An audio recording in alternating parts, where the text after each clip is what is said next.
이번 시간에는 로봇 산업의 지도, 로봇 산업의 규모와 활용 사례라는 주제로 수업을 진행해 보도록 하겠습니다. 먼저 그 로봇에 대해서 각종 통계를 수집하는 그 IFR이라는 기구가 있어요. 거기서 나온 로봇 산업에 대한 자료를 좀 볼 것이고요. 이후에는 그 로봇 분류에 따른 응용 사례들을 유튜브 영상을 통해서 시각적으로 이해하는 굉장히 좀 편안한 시간을 갖도록 하겠습니다. 이 수업을 통해서 여러분들은 로봇 산업의 주요 사항을 요약하여 말할 수 있고 서비스 로봇의 대표적인 응용 분야를 말할 수 있게 될 것입니다. IFR은 International Federation of Robotics라고 국제 로봇 연맹, 우리가 이렇게 번역을 합니다.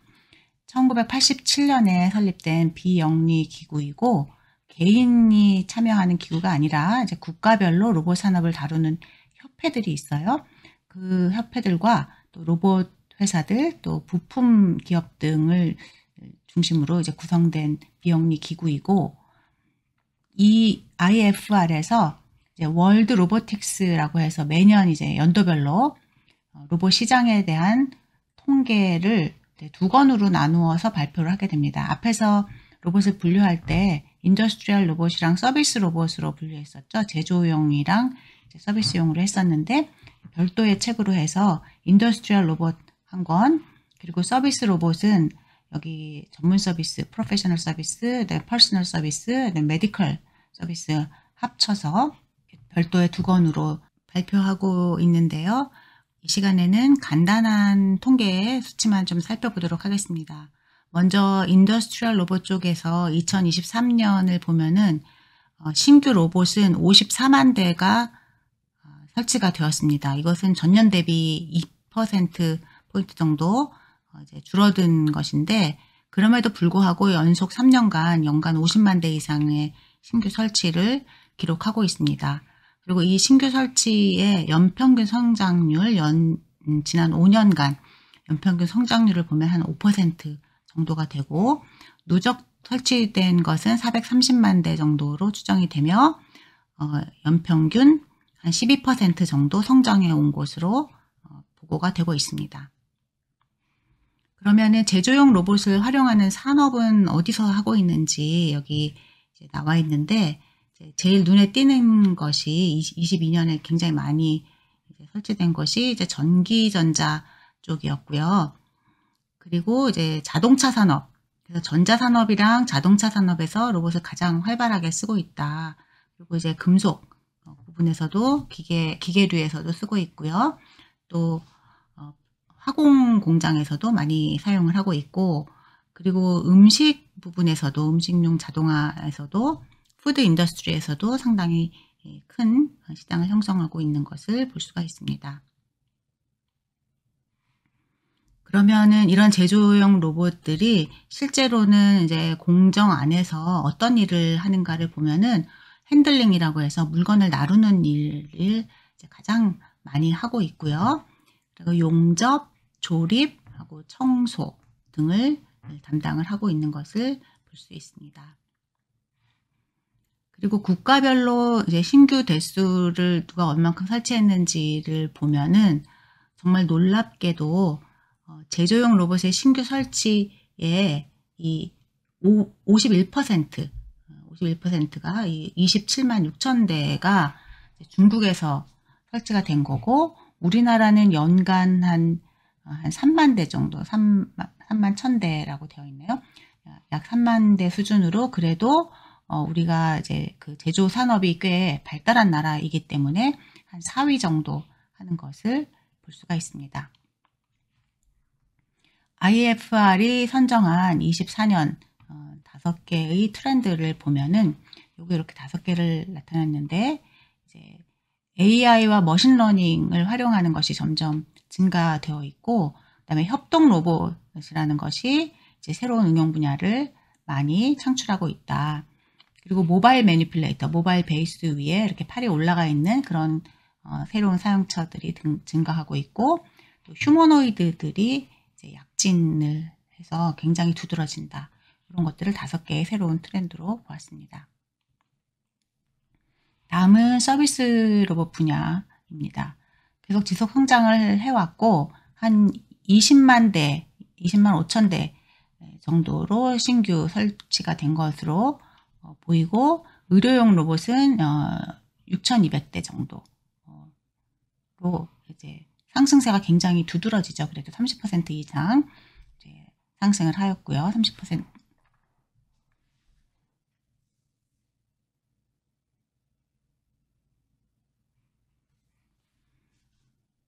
신규 개인 서비스 로봇의 경우에는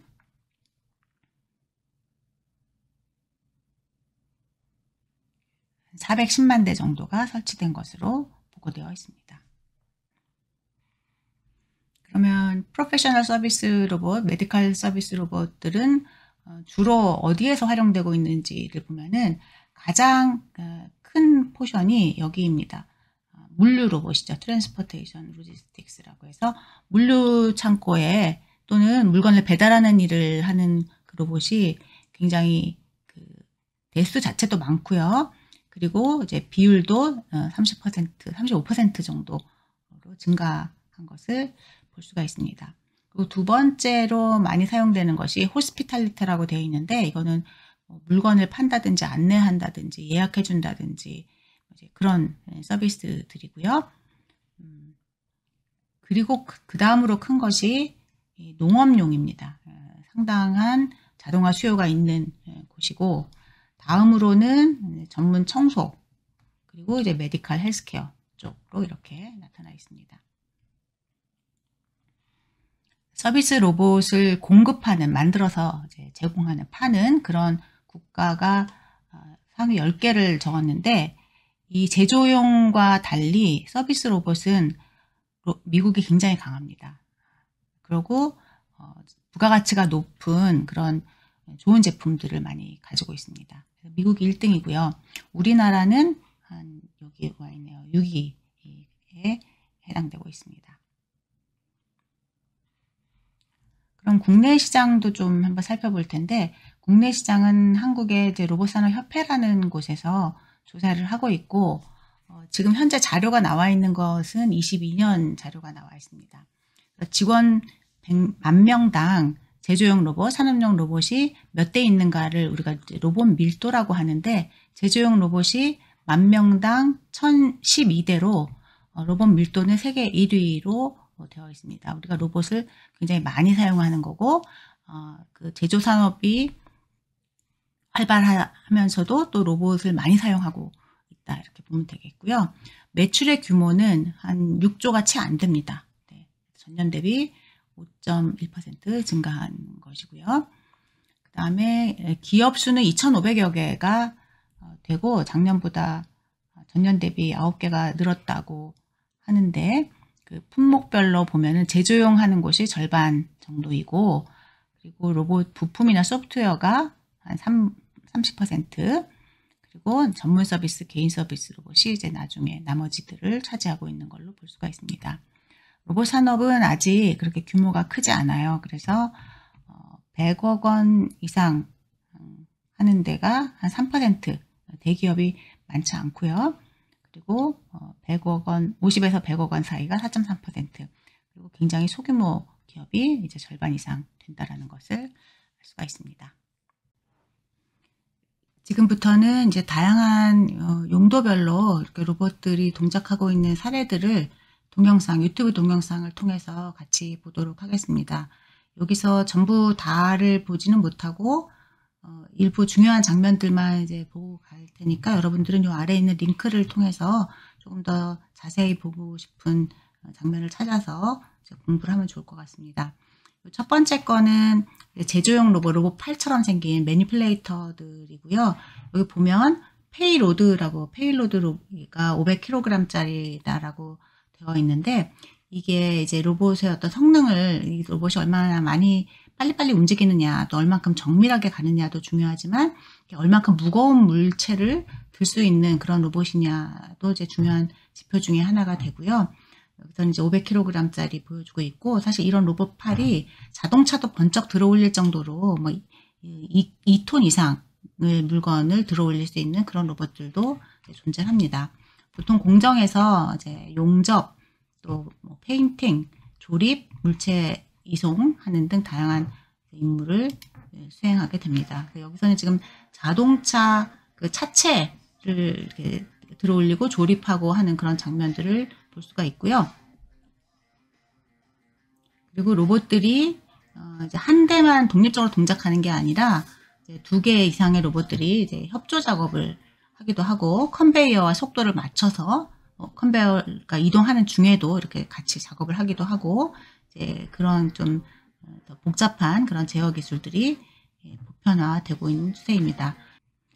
요거는 이제 협동 로봇이라고 이렇게 손으로 끌어오는 대로 로봇이 끌려와서 작업을 지시할 수 있는 그런 형태를 보여주고 있고요. 그 다음에 여기 잠깐 멈추고 요거는 스카라 로봇이라고 해서 로봇 바디 자체는 이렇게 평면상에서 움직이고 위아래로 움직이는 파트가 수직으로 되어 있기 때문에 이 로봇이 처져서 요 손끝에 정밀도가 영향을 받는 그런 일이 없도록 만들어진 기구입니다. 그래서 빠른 조립 작업을 정교하게 할 수 있는 그런 특징이 있고요. 얘는 이제 이 로봇 팔이 빨리 움직이게 되면은 아무리 얘를 딱딱한 그 기구로 만들었다 하더라도 손끝이 많이 떨리게 되죠. 우리도 이제 굉장히 급감속을 하게 되면 손끝이 이렇게 떨리잖아요. 근데 이제 그거를 방지하기 위해서 링크를 이렇게 여러 개를 같이 붙여놓은 그런 타입입니다. 뭐 패러렐 로봇이라고도 하는데 이렇게 했기 때문에 이 손끝이 빛의 속도로 막 엄청나게 빨리 움직이더라도 얘가 굉장히 안정되게 이렇게 작업을 할 수가 있는 그런 구조라고 보시면 되겠어요. 이거는 아까 이제 디지털 트윈 말씀드렸는데 이렇게 컴퓨터 공간 안에 똑같은 시뮬레이션 환경을 만들어서 경험을 해볼 수 있게 하는 도구입니다. 다음은 제조용 로봇 시장 중에 약 10% 비중을 차지하고 있는 협동 로봇, 코봇이라고 이렇게 간단하게 부르는데 앞에서 봤던 로봇들의 작업을 할 때는 로봇과 사람이 부딪히면 굉장히 위험하기 때문에 작업자가 그 펜스를 치고 그 안에 못 들어가게 되어 있고요. 반면에 코봇은 작업자와 로봇이 공간을 공유하면서 협력할 수가 있습니다. 그래서 이제 가장 중요한 것 중에 하나가 작업자와 충돌을 방지하기 위한 안전기술이 되게 중요하고 작업자의 의도를 쉽게 전달하기 위한 상호작용, 이렇게 끌면 끌려오고 하는 이제 그런 힘 센서 같은 것들이 잘 장착되어 있고요. 그리고 워낙 이제 소규모 그 회사들에서 사용을 하기 때문에 그 사용법이 쉬워야 되고 관리도 쉬워야 되고 보통 이제 기존의 제조용 로봇보다는 작고 저렴하며 사용이 간편한 것을 특징으로 하고 있습니다. 이 영상은 유니버설 로봇이라고 협동 로봇 굉장히 유명한 회사 중에 한 곳에서 어떻게 설치하는지 이제 그것을 보여주고 있고요. 컨트롤러도 이렇게 모니터가 굉장히 쉽게 되어 있고 여기 비상 정지 버튼이 있어가지고 만일의 경우에 문제가 생기면 이제 바로바로 정지할 수 있게 되어 있고 이렇게 시각적으로 특별히 많은 그 교육을 받고 사용하는 게 아니기 때문에 이제 좀 쉽게 사용할 수 있게 하는 게 특징이라고 하겠습니다. 그리고 주로 이제 끌어다가 놓으면은 이제 그거 가지고 작업을 지정할 수 있게 되어 있고요. 충돌이 있으면은 이제 정지하는 걸 한번 보려고 하는데, 자 여기 보시면은 움직이다가 딱 충돌하면은 바로 정지하게 된 것을 볼 수가 있습니다. 이제 전문 서비스 로봇으로 와서 가장 널리 활용되고 있는 시장, 물류 로봇 시장을 한번 보도록 하겠습니다. 여기는 이제 아마존의 물류 창고를 보여주고 있는데, 아마존은 우리나라로 보면 쿠팡과 같이 매우 다양한 그 제품을 판매하고 또 신속하게 배송해주는 그런 서비스를 하고 있습니다. 이게 가능한 것은 이 회사가 물류 회사라기보다는 거의 하이테크 회사라고 보는 게 맞는데, 지금 이거는 키바라고 이제 물류 로봇 회사를 인수한 다음에 물류 공장을 굉장히 효과적으로 자동화했습니다. 그래서 이 위에 이제 물건들이 실려 있는 게 보이시죠? 그리고 밑에 작은 이동 로봇이 이 선반째로 들고 가서 내려놓고 렉제로 내려놓고 들고 오고 하는 그런 작업을 수행을 하게 됩니다. 이렇게 엄청나게 빠른 속도로 컨베이어하고 저 렉하고가 아주 신속하게 움직이고 있는 걸 보고 500대 이상의 로봇들이 이렇게 협조하고 있고 우편번호 순으로 이렇게 정렬을 해서 물건을 소팅하고 가져오고 하는 그런 장면을 볼 수가 있고요. 그 다음에 또 하나 보여드리고 싶은 것은 얘는 위아래로 막 움직이면서 레일을 타고 가로, 세로 굉장히 다양한 모습을 보여줍니다. 이게 이제 전형적으로 공장에서 큰 부품들을 조립 라인으로 가져온다거나 할 때 사용하는 그런 것이라고 볼 수 있겠고요. 자, 오른쪽 영상은 영국의 슈퍼마켓 오카도라고 해서 얼마나 많은 물품이 있겠어요. 여기 축구장 7개 이상의 크기의 이제 대형 물류 창고이고 여기 안에는 이제 로봇이 수천 대 이상이 이 3D 그리드를 이렇게 벌집 모양의 이제 그리드를 이동하면서 물건들을 챙겨오고 필요한 걸 갖다가 다시 넣고 하는 그런 작업을 수행하고 있습니다. 시간당 최대 65,000개의 주문을 처리할 수 있다고 그러고 로봇이 4m/s 초당 4m로 엄청나게 빨리 움직이고 이 간격이 보면은 거의 밀리미터 단위의 차이로 이제 움직이고 있어요. 그래서 이게 제대로 되기 위해서는 사실 로봇도 중요하지만 이 뒤에 동작시키는 전체적인 그 물류 처리 소프트웨어가 훨씬 더 이제 고도화되어야 된다는 것을 알 수가 있습니다. 다음은 이제 물류 창고를 나온 물품들이 최종적으로 이제 사용자한테까지 가는 그런 과정, 우리가 라스트 마일 배송이라고 하는데 주로 이제 실외 배송이 가능해야 될 것입니다. 그런 로봇들을 보여주고 있고요. 우리나라에서도 매우 적극적으로 하고 있습니다. 다만 어떤 문제가 있냐면은 이제 이게 자율주행 차하고 비슷한데 우리 도로교통법에 그 저촉을 받게 돼요. 그래서 로봇이 이게 자동차인가 아니면은 오토바이나 뭐 이런 자전거하고 같은 것인가 또 사람하고 같은 범주로 처리될 것인가 이런 부분들이 대부분 어떤 규제나 법에 의해서 결정되기 때문에 기술적으로 어려운 부분도 있지만 그런 제도 개선하는 것이 굉장히 어려웠습니다. 그래서 이제 규제 특구라고 해가지고 이 로봇이 자유롭게 다닐 수 있도록 인도도 자유롭게 다닐 수 있고 사람하고 같이 횡단보도도 건널 수 있고 이제 그런 환경에서 어떤 예외를 인정받아서 기술 개발을 하고 또 실제로 시연도 한번 해보고 그걸 통해서 바꿔야 될 특히 이제 규제를 바꿔야 될 그런 부분들을 이제 도출을 했죠. 그래서 처음에는 로봇이 혼자 다니면 안 되고 오퍼레이터가 따라다녀야 된다. 그리고 횡단보도 건널 수가 없다. 뭐 이런 어려움들이 많이 있었는데 이제 그 법도 조금 개정이 되고 하면서 라스트 마일 배송이 이제 가시화되는 그러한 시기가 점점 앞당겨지고 있습니다. 뭐 아파트 단지 안처럼 비교적 그런 규제에서 자유롭고 또 환경도 덜 복잡한 곳에서는 지금도 이제 시범적인 서비스가 매우 활발하게 이용되고 있다라고 볼 수 있겠습니다.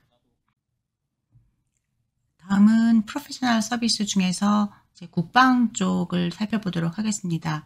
지금은 배송이나 물류 쪽이 굉장히 시장이 커졌지만 이 서비스 로봇의 초기에는 세 가지 응용, 그러니까 돈을 가리지 않는, 할 수만 있다면 돈을 가리지 않는 세 가지 대표적인 응용이 주로 이제 기술 개발을 지원해주고 있었는데 첫 번째가 우주 개발이고요. 두 번째가 국방이고 세 번째가 의료 로봇이었습니다.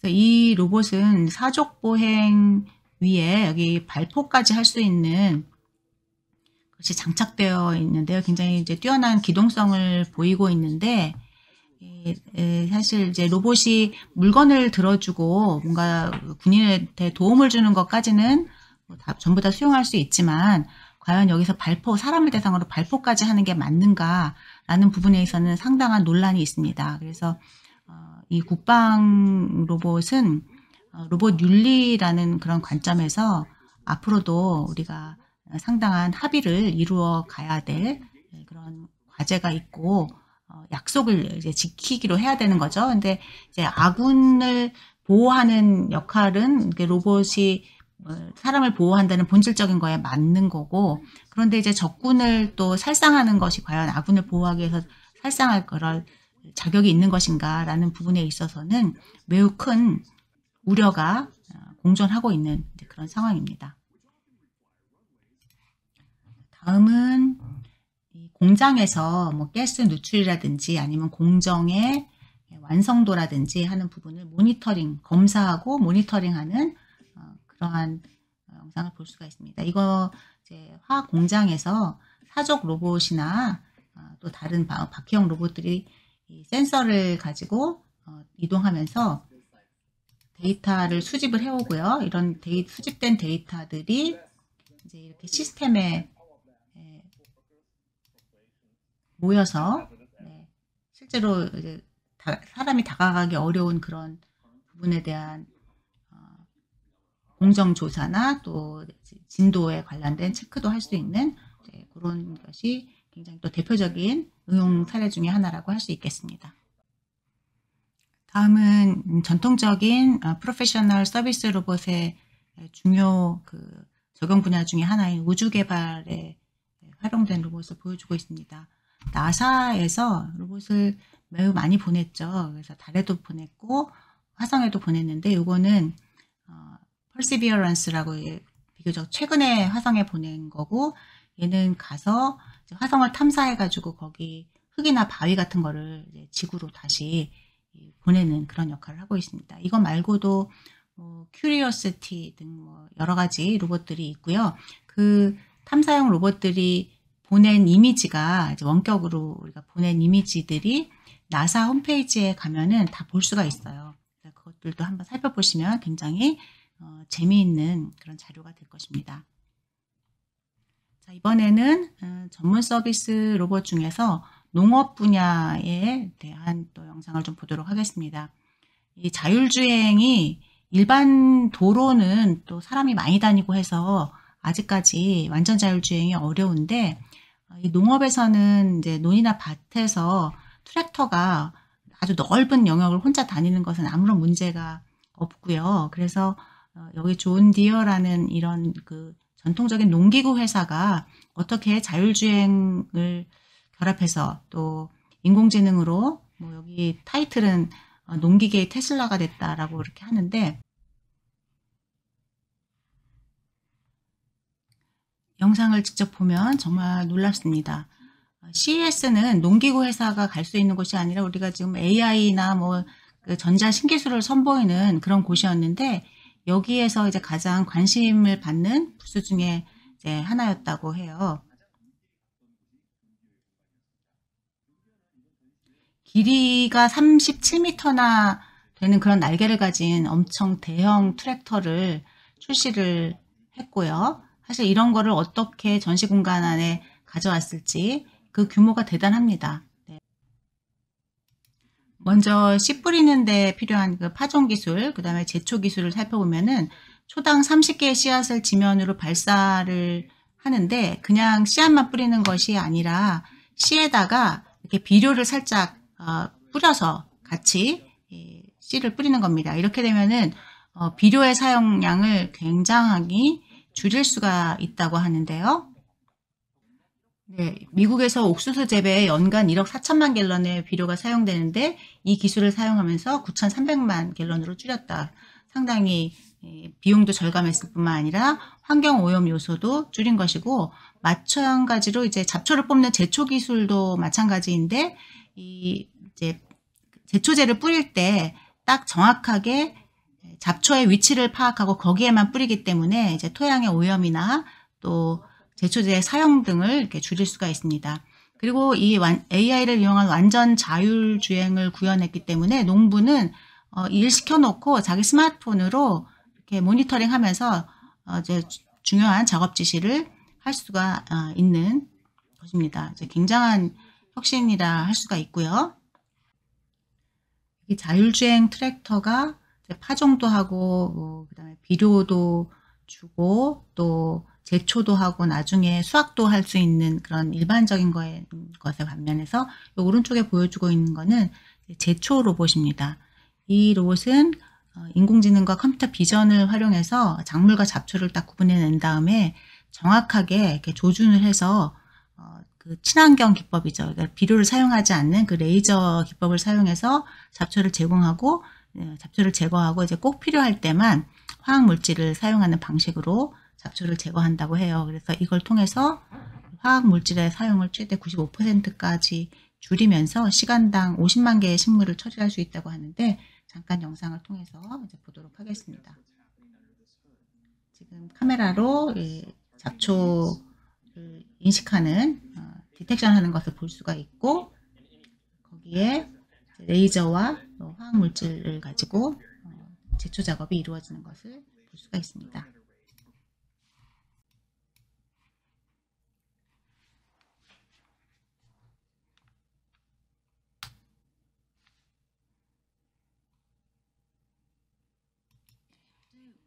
주방이 굉장히 노동 강도가 높은 곳으로 알려져 있기 때문에 사람 구하기가 점점 힘들어지고요. 그래서 최근에 푸드테크라고 해가지고 음식의 조리 및 뭐 운반 등에 이제 로봇을 활용하는 그런 기술이 굉장히 또 많이 확산되고 있습니다. 그래서 여기는 지금 피자를 자동으로 제조해주는 그런 과정을 보이고 있고 이것뿐만 아니라 뭐 닭을 튀긴다든지 그리고 이제 대량 급식을 한다든지 그리고 아예 그 메뉴 자체를 이 자동화에 유리한 걸로 바꿔서 그 전체적인 급식 시스템 자체를 이제 자동화하는 그 안에 이제 로봇의 하나의 요소로 들어가게 되겠죠. 이제 그런 부분들이 굉장히 적극적으로 개발되고 있습니다. 오른쪽 거는 앞에서 호스피탈리티 영역으로 분류됐던 그런 안내 로봇입니다. 도슨트 로봇이라고 해서 국립중앙박물관에서 이런 전시품도 소개하고 또 안내도 해주는 그런 역할을 하고 있는데 공항이나 뭐 이런 공공장소에 이제 많이 나와 있는 거를 볼 수가 있어요. 근데 여기 얘는 음성 인식 기능이 있긴 하지만 주로 이제 앞에 터치 기반으로 동작을 하고 있는데요. 그 이유는 많은 사람들이 동시에 얘기를 하고 있고 또 기본적으로 소음이 굉장히 크기 때문에 음성 인식을 껴놨을 경우에 이제 안정성이 좀 떨어질 수가 있습니다. 그래서 조금 더 안정적인 서비스를 하기 위해서 이제 터치 기반으로 동작하고 있다 이렇게 보시면 될 것 같습니다.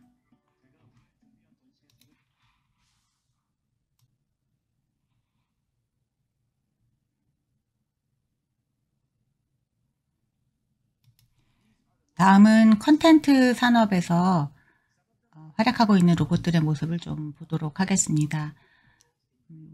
로봇에 이제 영감을 주는 SF 영화들이 있어서 로봇 산업을 일부 이렇게 상상력을 가지고 끌어준 부분도 있지만 실제로 컨텐츠 산업에서 이제 로봇 기술이 많이 활용되기도 하였습니다.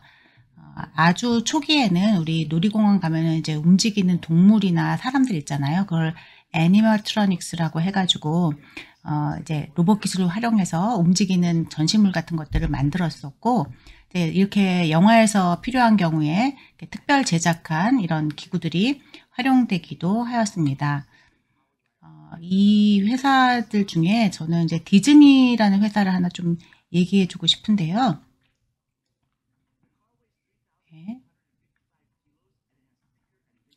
디즈니도 애니마트로닉스를 활용해서 이제 로봇을 열심히 했던 회사 중에 하나이고 최근에는 굉장히 인상적인 거를 발표했는데 이렇게 스턴트맨을 대신해가지고 슈퍼히어로의 어벤져스 같은 데서 실제로 이제 활용될 수 있을 정도로 많이 개선시켰습니다. 처음에는 이 로봇이 그냥 막대기에 지나지 않았거든요. 그런데 이제 어떤 식으로 떨어지는지 그리고 이제 어떤 메커니즘을 추가해야 이게 정말 이제 사람의 그런 낙하 모습하고 비슷하게 될 수 있는지 이제 이 막대기가 처음에는 이렇게 생겼었어요. 그래서 이런 낙하 실험을 수없이 반복하면서 최근에는 그 슈퍼히어로 영화에 직접 나올 수 있을 정도로 이렇게 아주 발전된 그러한 스턴트맨을 만들 수 있게 되었습니다. 이거 이외에도 영상 보시면 굉장히 재미있는 사례들이 많이 나오니까 한번 찾아보시면 좋을 것 같습니다.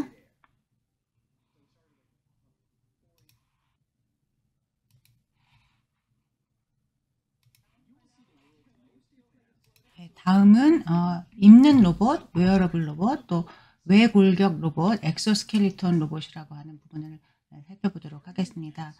이게 엑소스켈리톤이라는 것은 우리가 뼈가 보통은 안에 있지 않습니까? 그런데 이제 몸 바깥에 뼈나 근육에 해당하는 그런 운동부가 있어서 장애인들이 움직이지 못하는 장애인들이 움직임을 할 수 있게 해준다거나, 그리고 작업자들이 큰 힘을 써야 될 때 자기 힘이 아니라 내가 어떤 방향으로 움직이겠다는 의도만으로 이제 모터의 힘을 활용해서 그런 작업을 완수할 수 있게 해주는 그러한 여러 가지 장치들이 나오고 있고요. 최근에는 이제 헬스케어 장치로까지 이게 확대되어 가지고 운동을 할 때 조금 더 강도가 높은 운동을 한다든지, 운동 중에 생체 신호를 모니터링하고 운동의 효과를 누적할 수 있다든지 하는 그런 쪽으로까지 이제 좀 시장이 확대되고 있습니다. 그래서 외골격 로봇을 입으면 이제 힘이 커지고요. 힘이 커지는 그런 효과로 인하여, 잠시만요. 여기 쌀가마니를 막 들어 올리고 하는, 일본에서 실제로 대여가 많이 되었었던 할이라는 제품을 좀 보여드리고 싶은데, 네, 이거 보시면은 엄청나게 천하장사가 됐죠. 이 외골격 로봇을 입고 나서. 네, 쌀가마니도 여러 개 들어 올리고 굉장히 무거운, 그래서 뭐 환자도 옮길 수가 있고, 이렇게 적은 힘으로도 큰 힘이 필요한 그런 일들을 해낼 수가 있습니다. 이것뿐만 아니라 이제 작업 현장에서 보면은 굉장히 불편한 자세를 취하고 작업을 해야 되는 경우도 있을 텐데, 그때 이제 자세를 취한 다음에 저 로봇 수트를 딱 락을 걸어서 그대로 고정을 하면은 내 자세에 딱 맞는 의자에 마치 앉아서 작업을 하는 것처럼 편안하게 이제 체중을 지탱해 줄 수 있는 그런 역할도 할 수가 있습니다. 그래서 앞으로 작업 공간이나 또 우리 일상생활에서 굉장히 용도가 확대될 수 있는 그러한 분야가 웨어러블 로봇 분야라 할 수 있겠습니다. 다음은 수술 로봇, 인투이티브 서지컬이라는 회사의 다빈치라는 가장 널리 성공적으로 활용되고 있는 그런 수술 로봇입니다. 의사는 이렇게 모니터를 들여다보면서 손으로 이제 수술 동작을 하고 있고요. 그러면은 옆에 떨어져 있는 여기 로봇 팔이 실제 환자들을 대상으로 해서 이제 수술 작업을 진행을 하는 겁니다. 의사가 직접 손으로 할 때보다 절개를 굉장히 조금밖에 안 해도 된다고 해서 최소 침습 시술이라고 이제 그렇게 부르고 있고요. 이 시술이 제대로 되기 위해서는 의사가 손동작을 할 때 그 동작이 로봇 팔로 이제 수술 도구를 잘 핸들링 해야 되는 거는 물론이고, 그다음에 실제로 어디 피부나 뼈에 이렇게 그 수술 도구가 닿았을 때 그 반발력이라고 하는 그 힘이 또 의사한테 잘 전달되어야, 이제 햅틱 인터페이스라고 하죠. 그래서 그런 부분이 잘 전달되어야 마치 의사가 직접 환자를 수술하는 것과 같은 그런 현시감을 느끼면서 수술을 완성해 나갈 수가 있을 것입니다. 이런 수술 로봇은 한 대 도입하는데 뭐 한 2억 원 이상의 큰 돈이 드는 것은 물론이고, 수술을 한번 할 때마다 이런 파트들을 계속 교체를 해줘야 됩니다. 그런데 이런 국제보건기구나 또 관련된 국가의 인증을 받아야 되는 그런 문제가 있는데, 다른 나라에는 잘 해주지 않으려고 하겠죠, 아무래도. 그러다 보니까 이제 국익하고도 좀 연결이 되고요. 새로운 그런 주체가 진입하기 굉장히 어려운 그런 시장으로 되어 있습니다. 하지만 매우 큰 부가가치를 내고 있는 성공적인 그런 서비스 로봇의 사례 중에 하나라고 할 수 있겠습니다. 오른쪽에 보이는 거는 인공관절을 수술하는 그런 로봇입니다. 여기는 실물은 아니고 이제 시뮬레이션을 보여주고 있는데, 이것도 굉장히 성공적인 제품이고 부가가치가 매우 높다고 알려져 있어요. 영상 한번 보시겠습니다. The total knee replacement would cap the end of the bone in all three compartments. The inside, outside, and under the kneecap is all resurfaced with a piece of metal, as well as a piece of metal on the shin bone with a piece of plastic in between. This technology 다음은 우리가 특별한 교육을 받지 않고 그냥 구매해서 사용하면 되는 그런 개인 서비스 로봇입니다. 대표적인 게 청소 로봇이고요. 또 잔디 깎는 로봇, 그리고 교육 컨텐츠를 이렇게 실행해주는 로봇, 또 코딩을 통해서 우리가 작업한 것이 실제로 실행되도록 하는 그런 코딩용 로봇들 여러 가지가 있고, 또 대화 중심의 그런 로봇들도 있습니다. 이 중에서 대표적으로 유명한 거는 소니가 만든 아이보라는 로봇 강아지인데, 이것은 최근에 이제 리뉴얼돼서 나온 제품이고, 90년대 말에 처음 나온 제품은 이제 로봇과 굉장히 정서적인 교감을 해서 많은 사랑을 받았어요. 그래서 일본에서 이 소니 로봇이 아이보가 단종이 돼서 더 이상 AS가 안 된다고 했을 때, 이 소유주들이 신사에서 이 로봇 강아지들을 데리고 장례식을 치를 정도로 이렇게 상당히 정서적인 교감을 얻는 데 성공했던 그러한 제품입니다. 자, 오른쪽은요. 이 회사 이름이 Engineered Arts라고 해서 휴머노이드 로봇을 만들었지만, 이것은 힘을 쓰거나 이제 어떤 특정한 작업을 하는 것이 아니라 사람과 대화를 하는 주 목적인, 거기에다가 먼저 이제 집중을 해서 개발을 한 겁니다. 그래서 표정을 짓고 감정을 표현하고, 그다음에 감정이나 사람의 어떤 반응을, 의도를 인식해서 그거에 맞게 표정이나 그 눈동자 움직임, 또 제스처 같은 게 굉장히 자연스럽죠. 그래서 그런 부분에 특화된 로봇이고, 이러한 연구도 굉장히 중요한 것이, 이제 휴머노이드가 들어와서 일상생활에서 사람과 같이 살아가기 위해서는 사람의 의도를 잘 파악하고 상호작용해야 되는 것은 물론이고, 또 자기 자신의 상태도 잘 전달을 해야 되기 때문에 이런 기술이 최근에 들어서는 또 많은 관심을 받고 있습니다. 지금까지 다양한 목적을 위해 만들어진 로봇들을 살펴보았습니다. 우리가 이렇게 명확하게 독립된 로봇처럼 보이는 그런 로봇들도 중요하지만, 로봇 기술은 융합을 통해서 여러 가지 연관된 산업과 시너지를 내고 있는 어떤 융합의 대표적인 플랫폼이다, 이렇게 얘기할 수 있을 것입니다. 예를 들면 스마트 팩토리나 AI, 또 자율주행, 의료산업, 방금 전에 보았던 농업과 문화에 이르기까지 로봇 기술을 매개로 해서 융합을 할 수 있는 그런 다양한 가능성은 매우 열려 있습니다. 여기서는 몇 가지만 더 보려고 하는데요. 첫 번째 예는 지능형 의수의족. 그래서 이분은 슈허 교수님이라고 젊은 시절에 암벽 등반을 하다가 두 다리를 절단하시게 됐고, 그래서 로봇 기술과 바이오 기술이 결합된 지능형 의족을 개발하시고 직접 장착하시고 또 이러한 연구를 확산하는 데 큰 노력을 하고 계십니다. 여기 이분의 테드 영상이 있으니까 한번 찾아보시면 좋을 것 같고요. 자율주행차 너무 큰 마켓이고, 또 지금까지 기술 발전도 놀랍게 진행되고 있는데, 다만 완전 자율주행까지는 시간이 좀 걸릴 거로 예상이 되고, 기술적인 뿐만 아니라 제도적으로 풀어야 될 것도 많다라는 점 여러분도 아마 아시고 계실 겁니다. 이거 이외에 개인형 이동장치도 다양한 형태로 나올 것으로 판단이 되고요.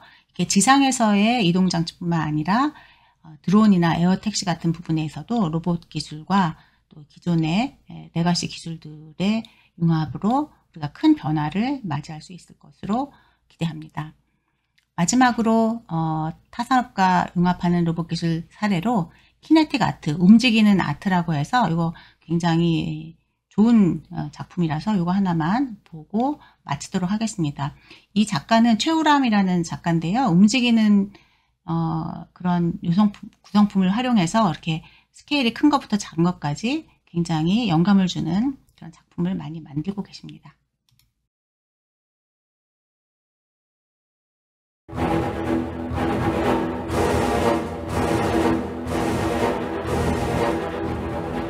미지의 항해를 시작하듯 12m 길이의 철선 좌우에 달린 노가 화려한 군무를 펼칩니다.